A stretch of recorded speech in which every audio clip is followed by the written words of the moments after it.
Shairi hili linaitwa Siku ya Kiswahili Duniani.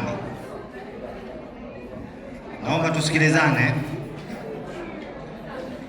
Tumejawa na furaha kwa kukutana ahali, moyoni twahisi raha kwa kufanya jambo hili.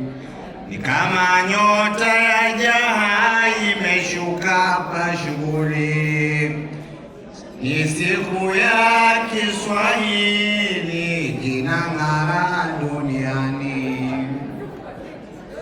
Kiswahili lugha bora dunia imekubali, visiwani mpaka bara, popote kila mahali chasifika kwa ubora, twapongeza jambo hili. Ni siku ya Kiswahili kinang'ara duniani. Kiswahili lugha tamu, kina maneno jamili, ulimwengu mwetu kimeshapata kibali, chatumika kwa elimu na kwa mambo mbalimbali. Ni siku ya Kiswahili kinang'ara duniani.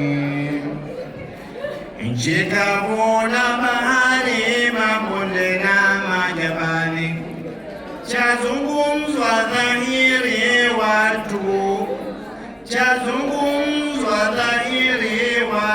wanapojadili, hakitumiki kwa siri, chasifika kwa methali. Ni siku ya Kiswahili kinang'ara duniani. Lugha maarufu kaijalia jalali, kwa watu wengi lukufu wameshatoa kauli, itumike bila hofu Amerika na Somali. Ni siku ya Kiswahili kimeng'ara duniani. Baada ya Kiarabu, Kiswahili ni cha pili kwa kuchukua irabu na maudhui kamili.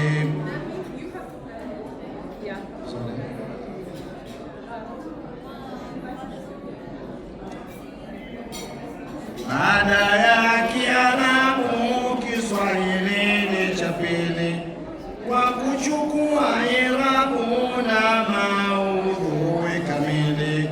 Kwetu sisi ni wajibu kukienzi kweli kweli.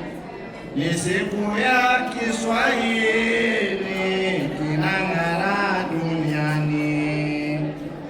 Hapana zifunga beti ya tosha nilo ratili, naomba tukizatiti Kiswahili tukijali, kizidi kupanda chati kwa Mola zake fadhili. Ni siku ya Kiswahili kinang'ara duniani. Malenga mtulivu Nasr bin Hadi al-Habsi, Sultanat Oman.